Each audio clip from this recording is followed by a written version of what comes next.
पारसनाथ भगवान की, अंतिम तीर्थेश वर्धमान स्वामी की, अभास्चल दिवाकर आचार्य विमल सागर जी महाराज की, गणाचार्य श्री विराग सागर जी महाराज की, आचार्य श्री विनिश्चय सागर जी महाराज की, तीन कन्नों कुड़मिराज की, आदिश सागर जी महाराज की, अहिंसा परमो धर्म की, महाराज की जय। भव्य आत्मा इस संसार पर दृष्टि पड़ती है तो ऐसा प्रतीत होता है जो संसार के समस्त पदार्थों का संसार के समस्त द्रव्यों के गुण पर्याय तो द्रव्य को और ध्रुवपने को एक समय में देख रहे हैं, एक समय में जान रहे हैं, वे अनंत सुख का अनुभव कर रहे हैं। और जो पर्यायों को पृथक पृथक रूप से जान रहे हैं, वे और उत्पाद को पृथक पृथक रूप से समझ रहे हैं, आचार वर्ग कह रहे हैं, वे जीव इंद्रिय सुख का ही अनुभव कर रहे हैं। पर वे जीव पुरुषार्थ कर सकते हैं, पुरुषार्थ कर सकते हैं, उन पदार्थों को जानने का पुरुषार्थ कर सकते हैं, मोक्ष पुरुषार्थ कर सकते हैं। जो अज्ञानता की पर्याय लगी हुई है उसको नष्ट कर कर, जो केवल ज्ञान को प्रकट कर कर उत्पाद्य और ध्रुव को एक समय में समझ सकते हैं, अनंत सुख का अनुभव कर सकते हैं। आचार्य दौलत राम जी कह रहे हैं, इस संसार में सुख क्या है? ज्ञान सुख है। क्या सुख है? ज्ञान सुख है। तो किसी वस्तु की जानकारी होती है तो जीव को सुख का अनुभव होता कि नहीं होता? भैया जब पहली क्लास में पढ़ते थे, कुछ विद्या का अर्जन हुआ तो सुख का एहसास हुआ, तो फिर दूसरी क्लास में गए, तीसरी क्लास में गए, चौथी क्लास में गए, तो धीरे धीरे निष्णात हो गए, विद्या में निष्णात हो गए, तो थोड़ा बहुत सुखाभास बढ़ रहा है, सुखाभास बन रहा है। आचार्य वर्ग कह रहे, जब संसार के पदार्थों का ज्ञान होता है तो थोड़ा सुख का अनुभव होता है। जब आत्मा के संपूर्ण प्रदेशों का ज्ञान होता है, संपूर्ण सुख का ज्ञान होता है, केवल ज्ञान प्रकट होता है, वहाँ पर अनंत सुख होता है। क्या होता है? तो पुरुषार्थ चल रहा है। क्या चल रहा है? तो पुरुषार्थ चल रहा है। कौन सा पुरुषार्थ चल रहा है ऋषभ भैया? कौन सा पुरुषार्थ चल रहा है? उस अनंत सुख को प्राप्त करने का पुरुषार्थ चल रहा है। जो धर्म ध्यान हो रहा है, जो प्रभु की अर्चना हो रही है, जो शुद्ध का ज्ञान समझने का प्रयास कर रहे हो, ग्रहण कर रहे हो, आचार्य वर्ग कह रहे हैं, वो सम्यक ज्ञान जो शुद्ध ज्ञान है वो केवल ज्ञान की जन्मी है। किसकी जन्मी है? केवल ज्ञान की जन्मी। और जहाँ पर शुद्ध ज्ञान के प्रति रुचि होती है, आचार्य वर्ग कह रहे हैं, वो जीव केवल ज्ञान को प्रकट करता है। किसको प्रकट करता है? जब लाइट आती है, तार में क्या नहीं हो, करंट नहीं हो तो बल्ब जलेगा कि नहीं जलेगा? नहीं जल सकता। इसी प्रकार आचार्य वर्ग कह रहे हैं, जब तक सम्यक ज्ञान नहीं होगा, सम्यक ज्ञान नहीं होगा, तब तक केवल ज्ञान प्रकट होने वाला नहीं। जितने भी सिद्ध हुए हैं, जितने भी अरिहंत हुए हैं, पहले उन्हें सम्यक ज्ञान को प्राप्त किया, शुद्ध ज्ञान को प्राप्त किया।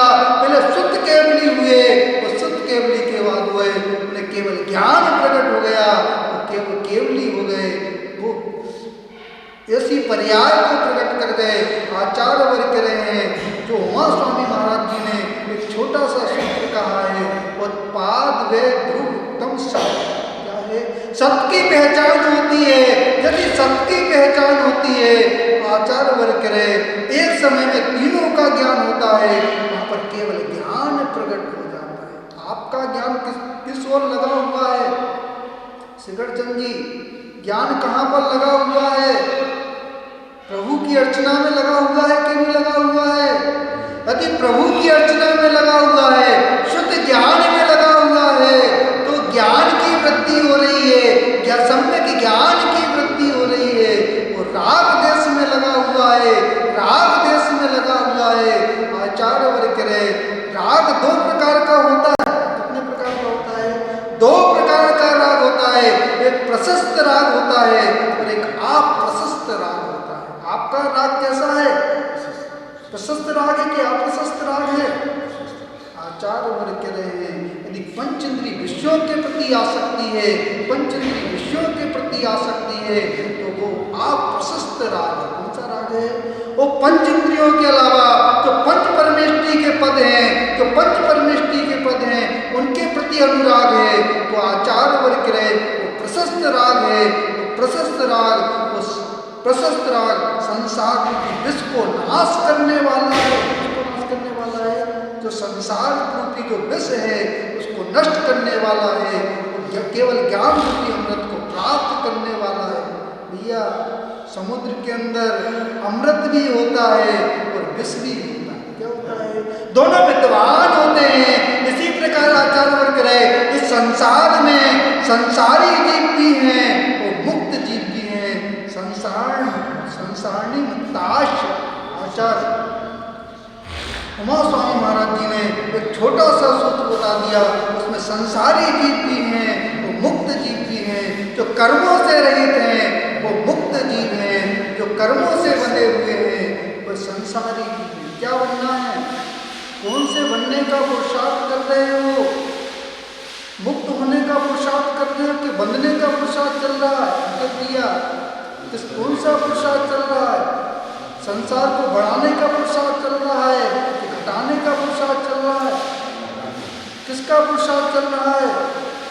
आचार्य वर्ग कह रहे हैं वृत्ति आ रही है, पंचेंद्रिय विषयों के प्रति वृत्ति आ रही है, तो विषय वासना समाप्त हो रही है, तो संसार घटने का पुरुषार्थ चल रहा है। एक सेठ था। कौन था? एक सेठ था, उसकी एक सुंदर हवेली थी। आपकी हवेली है कि नहीं है भैया? अक्षय भैया हवेली है कि नहीं है? महाराज सपने तो हवेली बनाने की तो देख रहे, किसके देख रहे हैं? हवेली बनाने के सपने देख रहे हैं। एक सुंदर हवेली हो, जो पुरुषार्थ चलता है, जीव का पुरुषार्थ चलता है, मूल जीव का पुरुषार्थ चलता है, वो हवेली बनाने में ही सुख का अनुभव करता है, पूरा जीवन व्यतीत करता है, पूरा जीवन व्यतीत करता है। एक हवेली तैयार हो जाए, क्या तैयार हो जाए? एक ग्रह तैयार हो जाए, एक मकान तैयार हो जाए, पूरा पुरुषार्थ करता है, उत्कल पदार्थों को एकत्रित करने के लिए पूरे जीवन को लगाता है, तब जाके महल तैयार कर पाते कि नहीं कर पाते? सपने में अरिहंत भगवान दिखते हैं कि महल दिखता है? वो तो केवली भगवान जानते हैं। कौन जानते हैं? केवली भगवान जानते हैं। आचार्य वर्ग कह रहे धर्म पर दृष्टि है तो अरिहंत भगवान दिखेंगे, अरिहंत भगवान दिखेंगे, उनके गुण दिखेंगे। वो आचार्य वर्ग कह रहे पुद्गल पदार्थों पर दृष्टि है, पुद्गल पदार्थों पर दृष्टि है, पुद्गल के ही गुण दिखेंगे, महल दिखेंगे, संसार के संयोग संबंध दिखेंगे। क्या दिखेंगे? महल बना हुआ था, उसका वो महल बना हुआ था, उसने उसको बेच दिया। क्या कर दिया? एक सेठ आया, एक दूसरा सेठ आया, उसको खरीदने के लिए आया, उसने ब्याना दे दिया। क्या दे दिया? ब्याना दे दिया। वो ब्याना रख लिया, उसने ब्याना रख लिया। वो कुछ समय बाद वो परदेश चला गया। क्या चला गया? अपने पुत्र से कह दिया ये महल बिक गया है, ये मकान बिक गया है, सेठ आएगा और उस पर हमारा अधिकार नहीं है, दूसरे सेठ का अधिकार है। 8 दिन व्यतीत हुए, ये ब्याना दिया था, पूरा पैसा नहीं दिया था। आचार्य वर्ग कह रहे हैं जहां पर धन होता है वहां पर मत भाव होता है, परिग्रह मूर्छा, जहां पर परिग्रह के प्रति मूर्छा होती है वहां पर अधर्म होता है। क्या होता है? धर्म ध्यान नहीं हो सकता, आर्तरोग ध्यान होते हैं, आर्तरोग ध्यान होते हैं। और जहाँ पे परिग्रह के प्रति मूर्छा समाप्त होती है, मूर्छा समाप्त होती है, संयोग संबंध है, पुद्गल पदार्थ को संयोग संबंध है। ये शरीर भी कैसा है? संयोग संबंध है कि तादाद संबंध है? सुबह उठते हो तो किसको देखते हो? भगवान को देखते हो कि अपने शरीर को देखते हो? आईने के सामने खड़े होते कि नहीं होते? आईने के सामने खड़े होते कि नहीं होते? आचार्य वर्ग कह रहे हैं जो कांच का टुकड़ा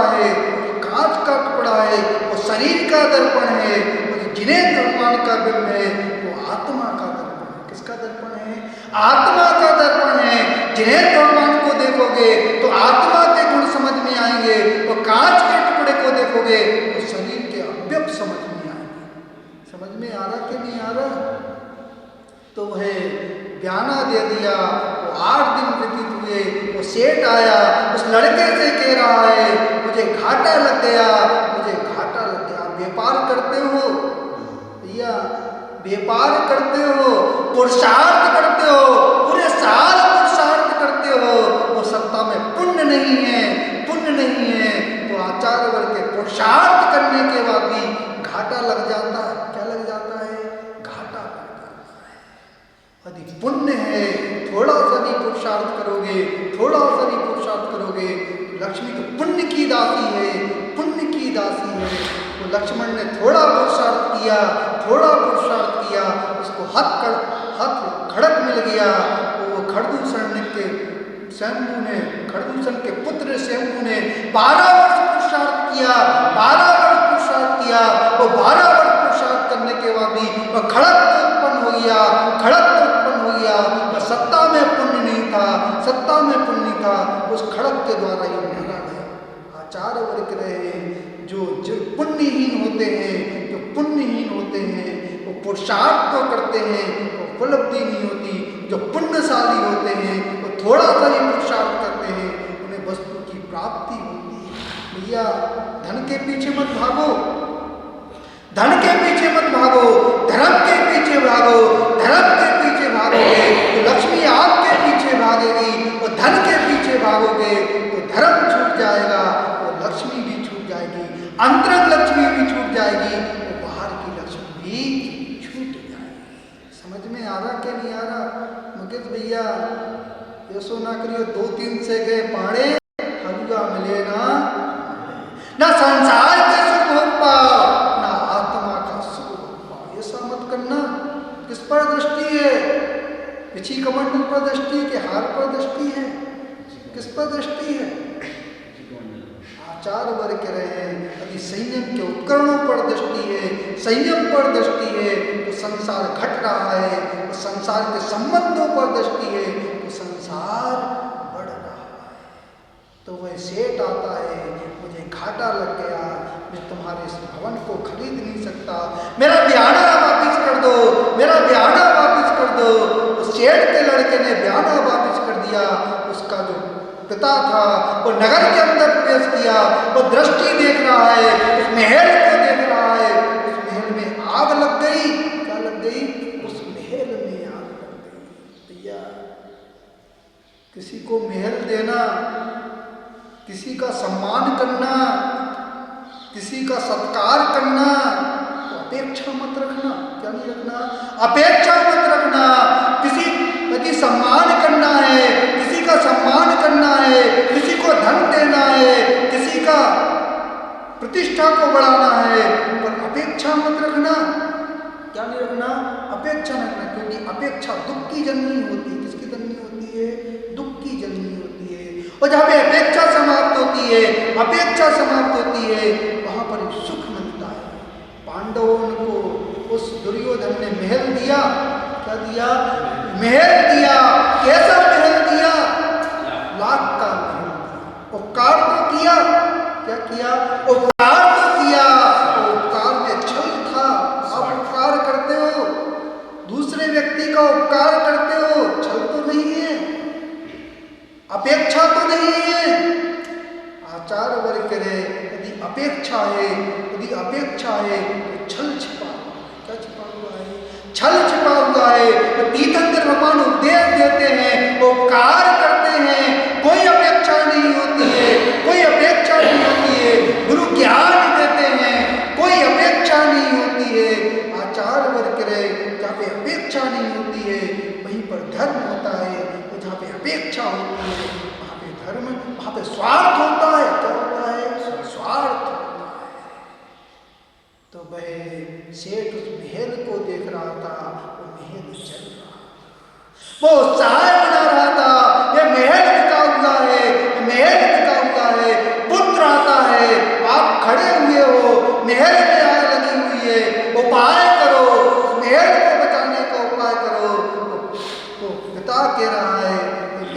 बिका हुआ है। क्या हुआ है? बिका हुआ। पुत्र कहता है ये बिका हुआ नहीं है। सेठ को ब्याहना ले गया, सेठ ब्याहने ले गया, ये महल अपना ही है। जब वो सेठ ये बात सुनता है, आंखों से आंसू गिरने लगते हैं, वो रुदन करना प्रारंभ कर देता है। वस्तु तो एक ही है, महल तो एक ही है, पर उसके प्रति ममत्व भाव था। जब तक ममत्व भाव नहीं था तब तक वो सहाय हो रहा था। और जैसे ममत्व भाव स्थापित हुआ, मत भाव स्थापित हुआ, आचार्य वर्ग कह रहे हैं जीव रुदन करना प्रारंभ करता है, आर्त रोध ध्यान करना प्रारंभ करता है। वो शेष पर लाभ करने लगा। ये संसार की स्थिति है। किसकी स्थिति है? संसार के जीवों की स्थिति है। पुद्गल पदार्थों की चाहना होती है, अपने ज्ञान का दुरुपयोग करते हैं, अपने ज्ञान का दुरुपयोग करते हैं। जो अपने ज्ञान का दुरुपयोग करते हैं उन्हें कष्ट उठाना पड़ता है। वह धृतराष्ट्र वह द्रोणाचार्य देख रहे थे, एकलव्य को देख रहे थे, एकलव्य को देख रहे थे, उसकी विद्या को देख रहे थे, उसके ज्ञान को देख रहे थे।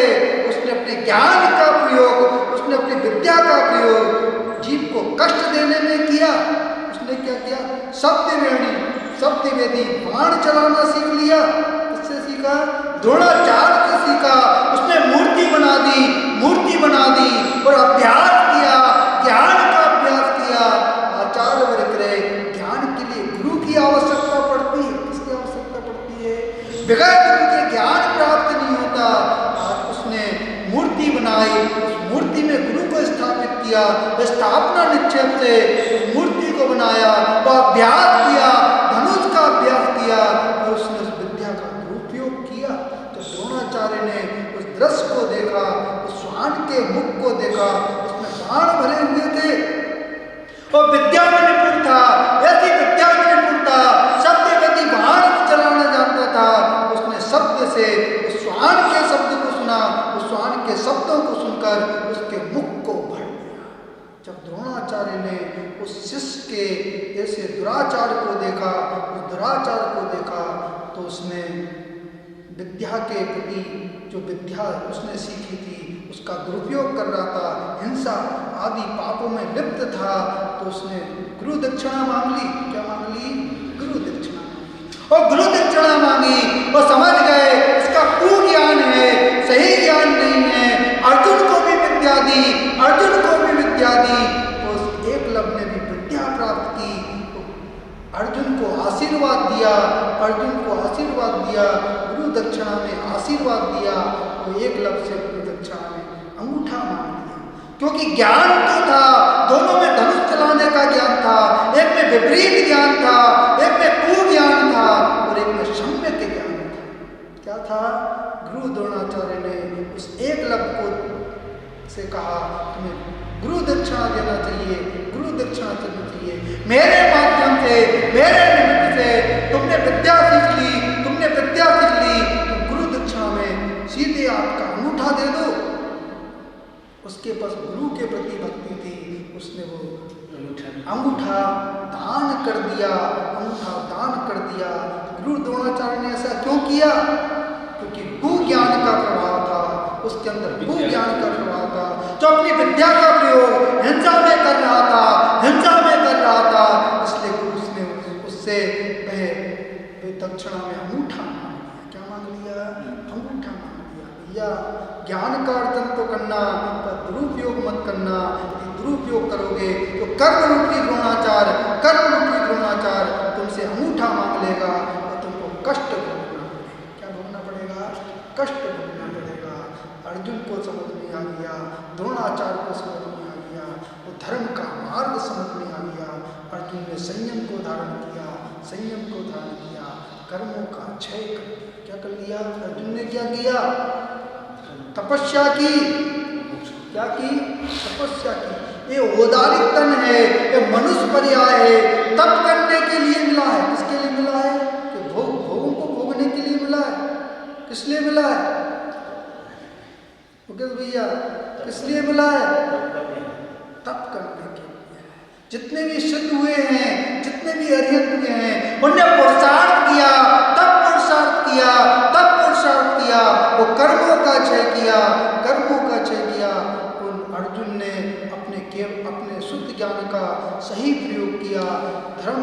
किया। जब उनसे हिंसा हो गई, पांडवों से हिंसा हो गई, युद्ध हुआ तो उनको खेद हुआ। वो श्री कृष्ण से कह रहे हैं, क्या कह रहे हैं? हमसे हिंसा हो गई, युद्ध किया तो कई जीवों का घात हो गया। श्री कृष्ण नीति में होशियार थे। किसमें होशियार थे? नीति में होशियार थे। वो श्री कृष्ण से कह रहे तीर्थ वंदना करने जाना है। कहाँ जाना है? तीर्थ वंदना करने जाना है।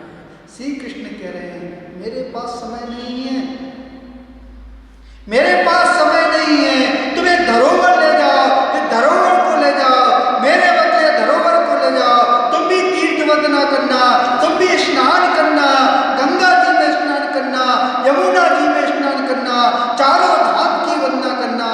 इस धरोहर को तुम साथ में ले जाना, उसको स्नान करवाना, तीर्थ वंदना करवाना। उनने चारों धाम की वंदना की। आपने वंदना की कि नहीं की? द्रोणगिरी की वंदना की कि नहीं की? किन भावों से की? किन भावों से की? सम्यक ज्ञान से की है, सम्यक ज्ञान से की है तो आचार्य वर्ग के प्रशस्त पुण्य का बनता है। कुगान से की है। यदि आप पर्यटन स्थल समझकर यदि वंदना करने आयो, घूमने आयो, लोग क्या कहते हैं? घूमने जा रहे हैं। तीर्थ वंदना पे भी जाते तो क्या कहते हैं? घूमने जा रहे हैं। आचार्य वर्ग कह रहे अभी उनका सही ज्ञान नहीं है, अभी सम्यक ज्ञान नहीं है। तीर्थ वंदना करने, यदि आप तीर्थ वंदना करने जा रहे हो, किसी जिनालय के दर्शन करने जा रहे हो, तो ये कहना चाहिए कि हम तीर्थ वंदना करने जा रहे हैं, तीर्थ की वंदना करने जा रहे हैं, जिनालय की वंदना करना। ये मत कहना कि शिखर जी जा रहे हैं, चंपापुर जा रहे हैं, गिरनार जी जा रहे हैं, घूमने के लिए जा रहे हैं। यदि ऐसे वचन निकाल रहे हो तो भी आपका सही ज्ञान नहीं है, आपका विपरीत ज्ञान है। क्या है? विपरीत ज्ञान है। तीर्थ वंदना करने के लिए जा रहे हैं, तीर्थ वंदना करने जाओगे तो पुण्य का संचय करोगे, तो घूमने जाओगे तो पाप का संचय करोगे। उन लोगों ने पूरे धाम की वंदना की, चारों धाम की वंदना की। यमुना जी में स्नान किया, गंगा जी में स्नान किया, सरस्वती में स्नान किया, चारों स्नान किए। और जब लौट कर आए, श्री कृष्ण से कह रहे हैं ये आपकी धरोहर है, ये आपकी धरोहर है। श्री कृष्ण धरोहर को लेते हैं, वो कहते कल आपके भोजन हमारे यहाँ है, निमंत्रण है। क्या है? निमंत्रण है। पंचकल्याणक होते हैं, विधान होते, बड़े बड़े अनुष्ठान होते हैं। क्या देखते हो? संस्कार देखते? क्या देखते हो? तुम्हारे पांडाल देखते, भोजन व्यवस्था देखते, लोगों को देखते, कितने लोगों की भीड़ है। आचार्य वर्ग कह रहे हैं अभी प्रदर्शन पर दृष्टि है, अभी भोग सामग्री पर दृष्टि है। जब भोग सामग्री पर दृष्टि होती है, आचार्य वर्ग कह रहे पंचकल्याणक में आए हो, विधान में आए हो, यदि आप आहार को देख रहे हो, भोजन को देख रहे हो, भोजन का कैसा स्वाद है, कैसी व्यवस्था है, तो अभी पंचकल्याणक नहीं देख रहे, आप तो भोजन व्यवस्था देख रहे हो। किसको देख रहे हो? भोजन व्यवस्था। बाहर की चकाचौंध को देख रहे हो। किसको देख रहे हो? बाहर की चकाचौंध को देख रहे हो। उनका निमंत्रण हुआ, उन्होंने उस तुमड़ी का बारीक चूर्ण करवाया, बारीक चूर्ण करवाया और 56 प्रकार के भोजन बनवाए। कितने प्रकार के? 56 प्रकार के भोजन बनवाए। वो भोजन कराया, पूरा भोजन कराया। भोजन कराने का प्रसाद दिया। क्या दिया? प्रसाद दिया। और जैसे उन्हें प्रसाद को ग्रहण किया, उन्हें भवन करना प्रारंभ कर दिया। उस तुमड़ी का स्वाद कैसा था? कड़वा था। तुमड़ी कैसी होती? कड़वी होती है। उसमें यदि मधुर दूध जाता है तो कड़वा हो जाता है। आचार्य वर्ग रहे तो मिथ्या दृष्टि जीव होते हैं, सम्यक ज्ञान को भी ग्रहण करते हैं, सम्यक ज्ञान को भी ग्रहण करते हैं, उसमें दूषण लगाते हैं, उस सम्यक ज्ञान को दूषित कर देते हैं। तुमड़ी जैसे उन्हें तुमड़ी को ग्रहण किया, वमन करना प्रारंभ कर दिया। क्या कर दिया? वमन करना प्रारंभ कर दिया। वह पांडव कह रहे हैं आपने कैसा मजाक किया? पहले स्वादिष्ट भोजन करवाया, स्वादिष्ट भोजन करवाया, फिर कड़वा पदार्थ दे दिया। तो श्री कृष्ण कह रहे हैं ये कड़वा पदार्थ वो तुमड़ी है। जब इसका स्वभाव नहीं बदला, चारों धाम की वंदना कर ली, चारों धाम की वंदना कर ली, यमुना जी में भी स्नान कर लिया, गंगा जी में भी स्नान कर लिया, समस्त नदियों में स्नान कर लिया। जब इसका स्वभाव परिवर्तन हुआ तो तुम्हारी कर्म कैसे राग उत्पन्न हो गया, उनने संयम को धारण किया, तपस्या किया, वो कर्मों का क्षय कर जो अज्ञान की पर्याय थी उसको नष्ट कर दिया और एक समय में पार ध्रुव को समझते हुए उन्होंने केवल ज्ञान को प्रकट कर दिया। वो जहाँ पे केवल ज्ञान होता है, आचार्य के निश्चल पर्याय होती है, वो जहाँ पे निश्चय पर्याय होती है, वहीं पर सत्य का ज्ञान होता है, वो जहाँ पे सत्य का ज्ञान होता है वहाँ पे अनंत सुख होता है, अनंत ज्ञान होता है, अनंत दर्शन होता है, अनंत शक्ति होती है, अनंत